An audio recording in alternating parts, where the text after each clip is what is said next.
یہ نہیں ہے، لفظ ہے التحیات. جب اتا کہیں تو ہا کی آواز آنی نہیں چاہیے. التحیات، یا پہ تشدید ہے. اب ہی اور ہا کے نیچے زیر ہے. حیات حیات. اب ہم کہتے کیا ہیں؟ التحیات. ہا کو ساکن کر دیتے ہیں اور یہ کی تشدید ختم کر دیتے ہیں. ہم نے التحیات پڑھی. تو یہ عموماً چونکہ میں نے الحمدللہ ایک طویل عرصے تک خصوصاً بالغان کو ہم نے پڑھایا ہے، قرآن بھی میں نے پڑھایا اور ان کی نمازیں بھی درست کروائیں. بہت سارے لوگ ہمیں ملتے رہے. میری زندگی میں کوئی ایک بھی شخص ایسا نہیں آیا جس بالغ نے مجھے نماز پوری سنائی ہو. معذرت کے ساتھ عرض کرو، میں نہیں کہہ رہا ہوں کہ آپ جتنے سامنے بیٹھے ہوئے ہیں سب غلط نماز پڑھنے والے ہیں. معذاللہ ایسا نہیں کہنے کا مطلب ہے، بلکہ میں جو سمجھانا چاہ رہا ہوں میں آپ کو عرض کرتا ہوں کہ میرے سامنے آج تک کوئی ایسا شخص نہیں آیا جس نے 100% مجھے صحیح نماز سنا دی ہو.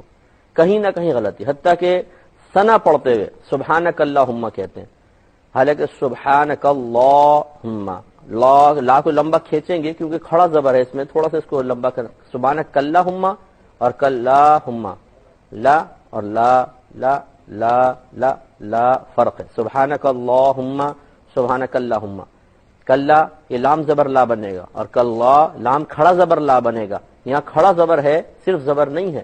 اور یہ مد، یہ الف مدہ و مدہ یا مدہ کہلاتے ہیں اور ان میں غلطی لحن جلی کہلاتی ہے. لحن جلی کا مطلب یہ ہے کہ زیادہ بڑی غلطی ہوتی ہے، اس میں بسا اوقات معانی کا فساد زیادہ ہو جاتا ہے، نماز تک ٹوٹ جاتی ہے. میں سبحانک اللہم کی بات نہیں کر رہا ہوں، اس سے نہیں ٹوٹتی ہے. اگر ہم قرآن پڑھیں اور اس کے اندر یہ ہم لحن جلی کر بیٹھیں تو بسا اوقات نماز کے فساد کا سبب بن سکتا ہے. یہ تو میں نے چند آپ کو مثالیں دی، پھر رکوع اور سجود کی تسبیحات پہ بھی آپ کو بتایا تھا. عموماً پڑھتے ہیں سبحانہ رب العظیم، سبحانہ رب العظیم، حالانکہ صحیح لفظ ہے سبحانہ ربی یل عظیم، سبحانہ ربی یل عظیم، سبحان ربی یل عظیم، یہ صحیح لفظ ہے. ربی یل عظیم، یہ کو لام سے ملاتے ہیں. اس طرح کی غلطیاں ہیں. پھر جو ہم نے سورتیں بچپن میں یاد کی ہوتی ہیں، جیسے قاری حضرات ہوتے ہیں، اگر ہم نے کسی سے پڑھا ہو تو 30ویں سپارے کی آخری چھوٹی چھوٹی سورہ وہ یاد کروا دیتے ہیں تاکہ بچے نماز میں پڑھ لیں. اس وقت کی یاد شدہ کو ہم سمجھتے ہیں کہ پوری زندگی کے لیے کافی ہے، حالانکہ ایسا نہیں ہے. یہ ہمیشہ یاد رکھیے گا، اگر آپ اپنے بچوں کو قرآن پڑھوا رہے ہیں، نماز سکھا رہے ہیں، سورتیں یاد کروا رہے ہیں، تو اس کی تجدید کتاب سے دیکھ کر کچھ عرصے تک تسلسل سے کرواتے رہیے گا. مثال کے طور پہ آپ بچے نے قرآن ختم کر لیا، نماز پوری سیکھ لی، سورتیں یاد کر لی، 1 سال بعد کتاب سے دوبارہ ان چیزوں کو آپ ان کو کہیں کہ ریپیٹ کریں کتاب میں دیکھ کر، تو اس میں بعض اوقات ایسا ہوگا کہ بہت سارے لفظ ایسے ہوں گے جو غلط زبان پہ چڑھ گئے تھے، غلطیاں ہو رہی تھیں، وہ پھر اس کی تصحیح ہو جائے گی. اگر نہیں کریں گے تو بعض اوقات پھر غلطی آگے تک چلتی چلی جاتی ہے، حتیٰ کہ بڑھاپے کی دہلیز پہ قدم رکھنے تک انسان ان غلطیوں سے محفوظ نہیں رہ سکتا ہے. کی خدمت میں عرض کر رہا تھا، تو اس لیے اس میں کوئی شرم و جھجک کی بات نہیں ہے کہ جو چیزیں آپ پہلے بچپن میں بہت پہلے سیکھ چکے ہیں اور جس کے بارے میں ہم فخراً دعویٰ کرتے ہیں یہ تو ہم نے بچپن میں ہی سیکھ لی تھی، ہم نے باقاعدہ حافظ صاحب آتے تھے، قاری صاحب آتے تھے، ان سے ہم نے پڑھی ہیں، تو ایک دفعہ ان کو چیک کروا لیں. یہ ہمارا مشورہ ہے، باقی آپ کی مرضی ہے. آپ اللہ تعالیٰ کی بارگاہ میں خود جواب دے ہیں. اگر آپ صحیح پڑھ رہے ہیں تو بہت اچھی بات ہے، غلط پڑھ رہے ہیں تو آپ کو تشویش خود ہونی چاہیے. ہمارا صرف ایک مشورہ ہے، اگر سمجھ لیں تو بہت اچھی بات ہے. اور ہمارا میں نے پہلے وضاحت کر دی کہ خدا نخواستہ یہ کہنا مقصود نہیں ہے کہ جتنے مسلمان بھائی اور بہنیں نماز پڑھ رہے ہیں سب کی نمازوں میں، سب کی قراءتوں میں ضرور کوئی غلطی ہے. یہ بھی ہمارا دعویٰ نہیں ہے. ہو سکتا ہے کوئی بہت ہی خوبصورت پڑھتا ہو اور بالکل صحیح پڑھتا ہو، اس کا بھی انکار کوئی نہیں کر سکتا، لیکن ایسا ہوا ہے اور ہوتا ہے اور یہ ایک حقیقت ہے.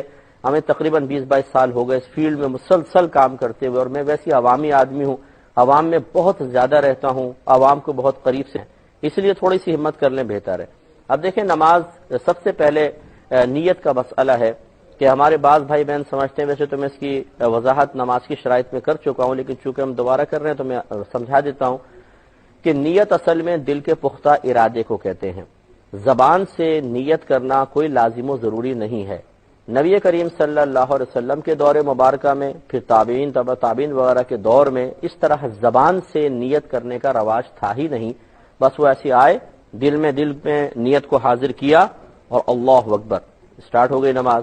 لیکن بعد میں جب فقہائے کرام نے لوگوں کی غفلت کو دیکھا اور پے در پہ یہ کوشچنز آئے، اکثر آنا شروع ہوئے کہ جی ہم آ کے کھڑے ہوئے اور بس ہم نے تکبیر لگا دی اور یہ یاد ہی نہیں رہا کہ ہم کون سی نماز پڑھ رہے ہیں، اور بڑی پریشانی ہوئی اب کیا حکم ہوگا، تو پھر یہ مطلب اس کو مستحب قرار دیا فقہا نے کہ بہتر یہ ہے کہ آپ کے دل میں جو بھی نیت موجود ہے اسے زبان سے الفاظ کی شکل میں اتنی آواز سے کہہ لیں کہ آپ کے کان اپنی آواز کو سن لیں۔ اس کا فائدہ یہ ہوگا کہ دل کے اندر جو چیز موجود تھی ایسا نہ ہو کہ تکبیر کے وقت وہ چیز غائب ہو، بلکہ جب آپ پڑھیں گے تو جب آپ پڑھ رہے ہیں تو دل پہ زبان سے پڑھنے سے دل بھی حاضر ہوگا، توجہ بھی اس طرف ہوگی اور قلب میں موجود نیت محو نہیں ہوگی، اور اس نیت کا تکبیر تحریمہ کے ساتھ اتصال بھی ہو جائے گا۔ اس لیے کہ یاد رکھیں ضروری ہے کہ نیت دل میں حاضر ہو اور متصلاً ہم تکبیر لگائیں۔ ایسا نہیں ہے کہ آپ وضو خانے پہ نماز کی نیت کر لیں اور پھر آپ نے چلے گئے باہر کہیں دوستوں سے باتیں کر رہے ہیں اور پھر اچانک آپ کھڑے ہوئے اللہ اکبر کہہ دیا، اب یہ یاد ہی نہیں آ رہا کہ کیا پڑھ رہا ہوں اور کیا نہیں پڑھنا ہے، اور آپ نے سوچا بھی پہلے نیت کی تھی شاید وہی کافی ہوگی، ایسا نہیں ہے۔ ہاں اگر دوبارہ حاضر ہوگی تو ایک الگ بات ہے، اگر دوبارہ نیت حاضر نہیں ہوئی ہے تو اس پہلے وہ والی پہلی نیت کافی نہیں ہوگی۔ تو اس لیے آپ زبان سے کہہ سکتے ہیں کہ مثلا میں نیت کرتا ہوں 2 رکعت نماز فجر، 2 رکعت نماز فرض آج کی فجر کی، اگر آج نہ بھی کہیں تب بھی کافی ہے، آج کی فجر کی واسطہ اللہ تعالیٰ کے منہ میں قبلہ شریف کی طرف۔ اگر آپ امام کے ساتھ ہیں تو پیچھے اس امام کے، یہ بھی آپ کہہ سکتے ہیں، تو اس طرح آپ کر کے پھر تکبیر لگائیں گے۔ تو اب تکبیر لگائیں گے۔ اچھا بعض لوگ یہ غلطی کرتے ہیں کہ جب سنتیں پڑھتے ہیں تو یوں نیت کر لیتے ہیں، نیت کرتا ہوں 4 رکعت نماز سنت ظہر کی واسطے رسول اللہ کے۔ یہ میں نے خود مطلب بعض لوگوں کی زبان سے سنا ہے اور ان کی تصحیح بھی کی ہے، اور انہوں نے تصحیح کرنے کے لیے سنائی بھی ہے کہ اس طرح ہم نیت کرتے ہیں۔ تو یاد رکھیں یہ اس طرح کہنا بہت سخت جملہ ہے، کیونکہ چاہے فجر و فرض ہو، واجب ہو، سنت ہو، نفل ہو، عبادت صرف اور صرف اللہ تعالیٰ کے لیے ہوگی، کسی رسول کے لیے نہیں ہوتی ہے، کسی صحابی کے لیے نہیں، کسی ولی کے لیے نہیں۔ تو یہ کہنا غلط ہوگا کہ سنت واسطے رسول اللہ کے، یوں کہہ سکتے ہیں کہ رسول اللہ کی سنت، نیت کرتا ہوں 4 رکعت نماز سنت نماز ظہر رسول اللہ صلی اللہ علیہ وسلم کی، یعنی سرکار کی سنت کو ادا کرتا ہوں، ایک الگ بات ہے، اور ایک ہے کہ سرکار کے لیے 4 سنت ادا کرتا ہوں، یہ غلط بات ہے، کیونکہ اس میں اگرچہ آدمی کی نیت نہیں ہوگی کہ میں سرکار کی عبادت کر رہا ہوں، لیکن الفاظ سے یقینی سی طور پہ یہ شائبہ ہو رہا ہے کہ جیسے ہم 4 رکعت کی عبادت نبی کریم صلی اللہ علیہ وسلم کی رضا اور قرب کے حصول کے لیے کر رہے ہیں۔ اور یاد رکھیں کوئی بھی عبادت معاذ اللہ اگر غیر اللہ کے لیے کی، اس کے قرب حاصل کرنے کے لیے، اس کے تقرب کے لیے، تو یہ شرک ہے اور انسان تباہ و برباد ہو جائے گا، مرتد ہو جائے گا، اس کے سارے اعمال برباد ہو جائیں گے۔ لیکن یہ میں پھر توجہ کیجئے گا، میں یہ نہیں کہہ رہا ہوں کہ جو ابھی تک یہ جملے کہتے رہے وہ کافر و مرتد ہو گئے، اس لیے کہ ایسے جو لوگ ہوتے ہیں وہ بھولے بھالے قسم کے ہوتے ہیں، اور ان کے کہنے کا مقصد یہی ہوتا ہے کہ ہم نبی کریم صلی اللہ علیہ وسلم کی سنت ادا کر رہے ہیں، لیکن وہ الفاظ ایسے ادا کر دیتے ہیں کہ سنت واسطے رسول اللہ صلی اللہ علیہ وسلم کے۔ یہ بات درست نہیں ہے اور یہ جملہ نہ کہیں بہتر ہے، لیکن اگر کوئی اسی ارادے کے ساتھ کہے، اس ارادے کے ساتھ، اس نیت کے ساتھ، اس قصد کے ساتھ کہ میں نبی کریم صلی اللہ علیہ وسلم کی عبادت کر رہا ہوں، تو پھر اس کے کفر و شرک میں کوئی شبہ نہیں رہے گا۔ اسے تھوڑی توجہ کر لیں۔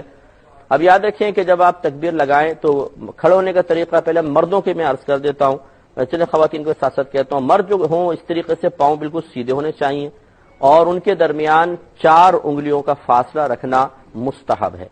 4 انگلی کا فاصلہ، چاہے آپ جماعت کے ساتھ پڑھ رہے ہوں، چاہے آپ تنہا پڑھ رہے ہیں، پیروں کے درمیان 4 انگلی کا فاصلہ بس اتنا ہو، قریب قریب پاؤں رکھیں، بہنیں بھی اسی طریقے سے پیر رکھیں گی۔ اس کے بعد جب تکبیر لگانے لگے تو چہرہ اٹھا ہوا ہو، بعض لوگ اپنے پیروں کو دیکھ کے تکبیر لگاتے ہیں، ہم نے نمازی حضرات کو دیکھا ہے جو دیکھتے ہیں اللہ چہرہ جھکا ہوا ہوتا ہے، یہ سنت کے مطابق نہیں ہے۔ مستحب یہ ہے کہ چہرہ کعبۃ اللہ کی سمت ہو، بلکہ فقہاء نے لکھا ہے کہ نگاہیں بھی سامنے ہوں، کعبۃ اللہ کی سمت نگاہیں رکھ کر اور پھر تکبیر لگائی جائے۔ تو بہنیں بھی ایسی کریں گی کہ چہرہ کعبۃ اللہ کی سمت ہوگا اور پھر نگاہیں بھی کعبۃ اللہ کی سمت رکھی جائیں۔ اس کے بعد ہاتھ اٹھانے کی باری آئے گی۔ ہمارے امام اعظم ابو حنیفہ رضی اللہ تعالی عنہ کے نزدیک مرد کے لیے سنت طریقہ یہ ہے کہ وہ اپنے ہاتھوں کو اتنا اونچا اٹھائے کہ اس کے کان، یہ جو انگوٹھے ہیں یہ کان کی لو کی سیدھ میں ہو جائیں۔ اس طرح کر لیں تب بھی ٹھیک ہے، لیکن لگا لینا یہ اور فقہاء نے فرمایا کہ اچھا ہے کہ لگا لیں کان تک اس طریقے سے، اور ہتھیلی بالکل سیدھی ہو کعبۃ اللہ کے سمت، انگلیاں نہ بالکل ملی ہوں نہ بہت زیادہ کھلی ہوں، اپنے نارمل حالت پہ چھوڑ دیں۔ لیکن بند بھی نہ رکھیں. انگلیاں اور ہتھیلی کا اس وقت قبلہ کعبۃ اللہ ہی ہونا چاہیے، اور اس طرح کر کے پھر اللہ اکبر کہہ کے ہاتھ باندھیں گے. آپ کو بتایا تھا کہ جب آپ نماز کے لیے کھڑے ہوں تو ہر اس چیز کو دور کرنے کی کوشش کریں جو نماز میں یکسوئی کی راہ میں رکاوٹ بن سکتی ہو. کھڑے ہو جائیں تو 3 بار اپنی بائیں جانب اعوذ باللہ من الشیطان الرجیم لا حول ولا قوت الا باللہ العلی العظیم پڑھ کر 3 دفعہ تھو تھو تھو کر دیں. تھوکیں گے نہیں باقاعدہ، لیکن بس یوں قصد ارادہ کریں جیسے میں شیطان کے منہ پر تھوک رہا ہوں، تو شیطان بھاگ جاتا ہے. اور اس کے بعد پھر دونوں پیروں کے درمیان 4 انگلیوں کا فاصلہ رکھیں، نہ بہت زیادہ پھیلا کے رکھیں نہ بہت زیادہ ملا کے رکھیں. 4 انگلیوں کا فاصلہ بس نارمل ہونا چاہیے، یہ سنت کریمہ ہے. اور پاؤں سیدھے کعبۃ اللہ کی سمت ہوں. بعض یوں کھڑے ہوتے ہیں، ایسے ٹیڑھے پاؤں کر کے کھڑے ہوتے ہیں، یہ صحیح نہیں ہے، بلکہ سیدھے پاؤں رکھنا سنت کریمہ ہے. اس کے بعد چہرہ بھی ہمارا تکبیر کے وقت اٹھا ہونا چاہیے اور کعبۃ اللہ کی سمت ہو. بعض ہمارے بھائی نیچے دیکھ کر تکبیر لگاتے ہیں، پاؤں کو دیکھ کے تکبیر لگاتے ہیں، یہ طریقہ خلاف سنت ہے. چہرہ آپ کا کعبۃ اللہ کی سمت ہونا چاہیے. اور امام اعظم ابو حنیفہ رضی اللہ تعالی عنہ کے لیے، مرد کے لیے سنت یہ ہے کہ وہ اپنے انگوٹھوں کو کان کی لاؤ کے ساتھ کرے. تو چاہے آپ یوں اس طرح تکبیر لگا لیں یا کانوں سے ٹچ ہی کر لیں تب بھی ٹھیک ہے، کہ ہاتھ نبی کریم صلی اللہ علیہ وسلم سے اونچا اٹھانا ثابت ہے کندھوں تک. ایک روایت میں کندھوں تک، ایک روایت میں ہے کانوں تک. دونوں کو ملا کر پھر یہ نتیجہ نکالا کہ اس طرح ہاتھ انگوٹھیاں رکھیں تو کانوں کے برابر بھی ہو جائیں گے اور کانوں تک ہاتھ اٹھنا بھی، کندھے سے اوپر ہاتھ اٹھنا بھی ثابت ہو جائے گا، متحقق ہوگا. تو انگلیاں جو جس وقت تکبیر لگائی جاتی ہیں ساری انگلیاں اپنی نارمل حالت پر چھوڑ دیں، نہ بالکل ملائیں نہ بہت زیادہ کھولیں، بلکہ نارمل حالت پر ہو. اور ہتھیلی کا اور انگلیوں کا رخ کعبۃ اللہ کی سمت ہو، یعنی اس طریقے سے. اور پھر یہ آپ تکبیر لگائیں گے. تو اس سے معلوم ہوا کہ یہ سنت مستحبہ ہے کہ ہتھیلی اور انگلیوں کا رخ کعبۃ اللہ کی طرف ہو. تو بعض جو ہیں وہ اس طرح تکبیر لگاتے ہیں یوں ہاتھ بند کر کے یوں، یہ بھی خلاف سنت ہے، سمجھ لیں. اس طرح بعض اس طرح کر کے لگاتے ہیں تکبیر، یوں تکبیر لگاتے ہیں. تو یہ ہتھیلیاں دائیں بائیں ہو گئی، کعبۃ اللہ کی سمت نہیں ہوئی، تو یہ خلاف سنت ہے. اس لیے سنت یہ ہے کہ اس طرح ہو اور انگلیاں اپنے نارمل حالت پر چھوڑ دیں اور تکبیر لگائیں، اللہ اکبر کہہ کر متصلاً ہاتھ باندھ لیں. تو یہ تکبیر لگاتے ہی ہاتھ فوراً باندھ لینا سنت کریمہ ہے. بعض حضرات کو دیکھا ہے کہ وہ یوں تکبیر لگاتے ہیں اللہ اکبر، پھر ہاتھ چھوڑ دیتے ہیں، پھر ہاتھ باندھتے ہیں. بعض یوں کرتے ہیں اللہ اکبر پھر یوں کر کے کرتے ہیں. یہ مختلف طریقے بہرحال رائج ہیں مسجدوں میں، لیکن صحیح جو ہم نے آپ کو بتایا وہ یہی ہے کہ آپ تکبیر لگائیں اور اللہ اکبر کہتے ہوئے فوراً سیدھے ہاتھ باندھ لیں، نیچے چھوڑنے کی حاجت نہیں ہے. اور یہ تھوڑا سا ایک ورزشی انداز اختیار کرنے کی ضرورت نہیں ہے، بس اللہ اکبر کہا اور ہاتھ باندھ لیے. بہنیں جو ہیں وہ زیادہ اونچے ہاتھ نہیں اٹھائیں گی. مردوں کے لیے تو تھا سنت کہ وہ کندھے تک ہاتھ اٹھائیں، کان کی لو سے انگوٹھوں کے سرے لگا لیں تو بہتر ہے. بہنیں بس سینے تک ہاتھ اٹھائیں، بس اس طرح اللہ اکبر کہہ کے فوراً ہاتھ باندھ لیں، وہ اس سے اوپر نہیں کریں گی. اور خواتین کے لیے ایک روایت کے مطابق سینے کے اوپر ہاتھ رکھنا سنت ہے، اور ایک روایت کے مطابق سینے کے بالکل نیچے ہاتھ رکھنا سنت کریمہ ہے. یعنی جو تعلیم شرع ہے وہ یہی ہے. اور مرد کے لیے افضل یہی ہے کہ وہ ناف کے نیچے اپنے ہاتھ باندھے. اگرچہ سینے پر ہاتھ باندھنا بھی نبی کریم صلی اللہ علیہ وسلم سے ثابت ہے، لیکن حضرت عبداللہ بن مسعود رضی اللہ تعالی عنہ کی احادیث کریمہ میں نبی کریم صلی اللہ علیہ وسلم کی عمر مبارکہ کے آخری ایام کا جو عمل منقول ہے وہ یہی ہے کہ آپ ناف کے نیچے ہاتھ باندھتے تھے. اور ادب بھی اس میں آپ دیکھیں زیادہ نظر آتا ہے، سینے پہ ہاتھ باندھنے میں اور نیچے ہاتھ باندھنے میں فرق ہے. تو بہنیں تو وہی اپنا جو ہم نے بتایا کہ سینے پر یا سینے کے نیچے ہاتھ باندھے، اور مرد حضرات کے لیے احناف کے نزدیک سنت یہی ہے کہ وہ ناف کے نیچے ہاتھ باندھے ادب کے ساتھ. بہنیں جو ہیں وہ جب ہاتھ رکھیں گی تو وہ انگلیاں ملی ہونی چاہیے، اس طرح ہاتھ بس اس طرح رکھیں، یہ پکڑے نہیں، انگلیاں کھولے نہیں، بس اس طرح ہاتھ رکھیں اوپر یہ. لیکن مرد کے لیے سنت کریمہ یہ ہے، یعنی سنت مستحبہ یہ ہے کہ اس طرح رکھیں کہ یہ جو آپ کی ہتھیلی ہے یہ یہاں پر آئے، اس کے جوڑ کے اوپر یہ ہتھیلی آنی چاہیے، اور یہ جو چھوٹی انگلی ہے اور انگوٹھا اس کا کلائی پر یہ حلقہ بنائیں، اور 3 انگلیاں یہ اس کے اوپر آنی چاہیے. یہ طریقہ صحیح نہیں ہے، یہ طریقہ صحیح نہیں ہے، بلکہ اس طریقے سے کہ 3 انگلیاں اوپر ہوں